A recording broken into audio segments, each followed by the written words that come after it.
What's up sobat penat? Gue bawain cerita baru buat lo nih. Tapi sebelumnya, buat lu pada yang pengen ceritanya dianimasiin, ketikin aja ya. Terus kirim kemari. Ntar kalau kepilih, gue balesin lu satu-satu. Nah, tungguin aja dah. Dah, skuy nonton. Peringatan, animasi ini dibuat dengan tujuan sharing pengalaman pribadi sang pengirim cerita. Dimohon untuk menghargai cerita tanpa menyudutkan beberapa pihak. Selamat menonton. Hula, kenalin gue Sarila, biasa dipanggil Ila. Gue rantauan dari kota Kembang, Bandung, dan sekarang kerja di kawasan Jakarta. Kali ini gue mau ceritain kisah absurd penjaga kosan gue yang bikin gue gak nyaman tinggal di sana.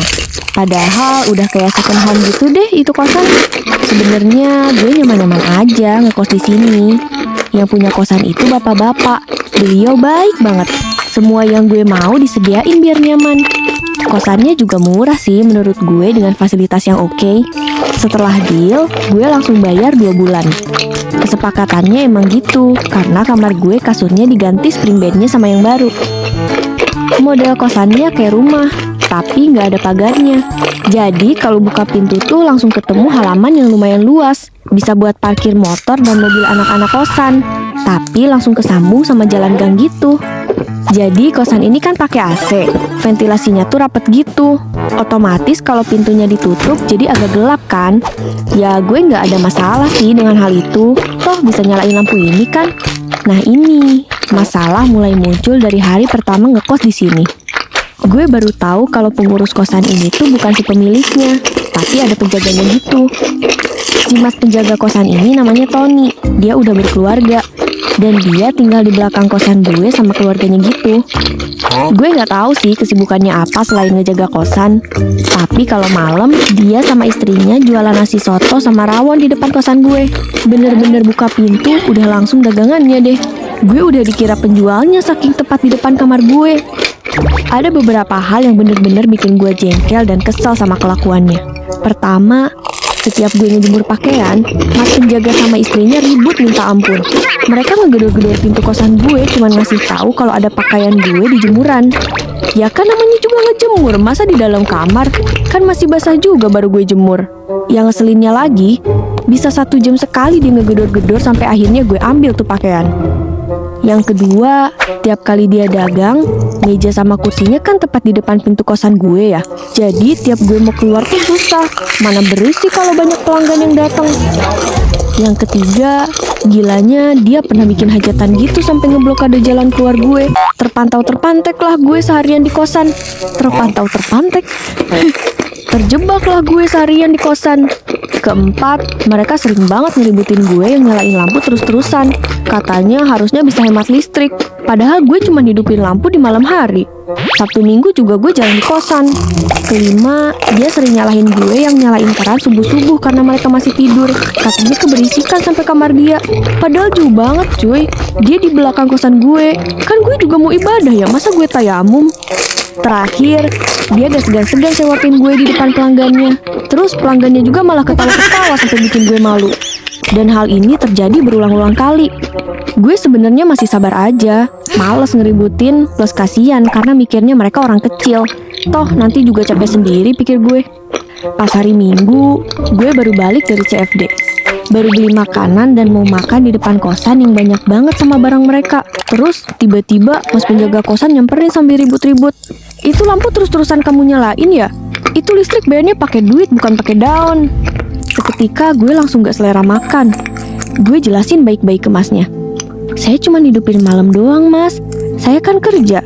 Sabtu Minggu itu pun kalau saya sedang ada kerjaan, saya nyalain karena kamarnya gelap. Lagian kan saya juga bayar listriknya. Lah jadi ini dia yang bayar listrik tapi dia dimarahin gitu.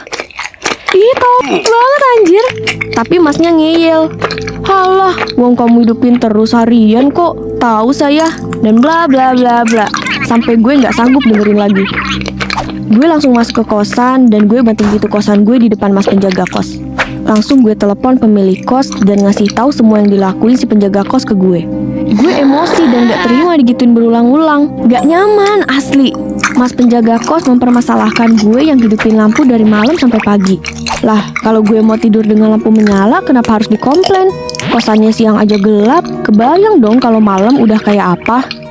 Gue nggak apa-apa kalau si mas kosan dan istrinya mau jualan, mau ribut, mau hajatan, mau jungkir balik, atau apapun di depan pintu kosan gue. Depan pintu loh ya, bukan di halaman. Toh gue nggak pernah masalahin ini. Tapi gue nggak terima kalau yang di dalam kosan gue ikutan diusilin. Gue juga bayar pakai duit, bukan pakai daun.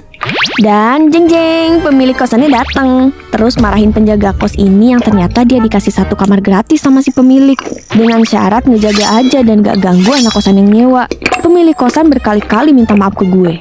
Sebenarnya yang bikin gue kasihan tuh, si penjaga kosan udah gak dibolehin lagi jualan di depan kamar gue. Agak merasa bersalah sih, tapi ya gimana, gue terganggu juga diginiin.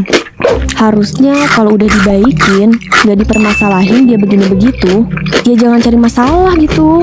Sekarang keluarga penjaga kosan itu udah gak pernah usil lagi. Dengar-dengar mereka udah beli gerobak buat jualan di pinggir jalan. Dan gak di depan pintu kosan gue lagi pastinya. Gue udah nyoba buat pendekatan dulu ke mereka. Barangkali kita bisa tahu gimana watak dan karakter aslinya mereka kan.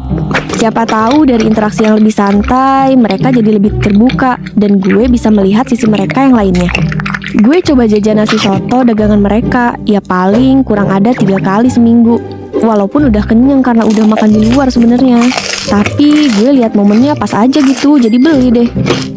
Tujuannya ya biar lebih akrab aja gitu. Plus tahu aja mereka bisa berubah.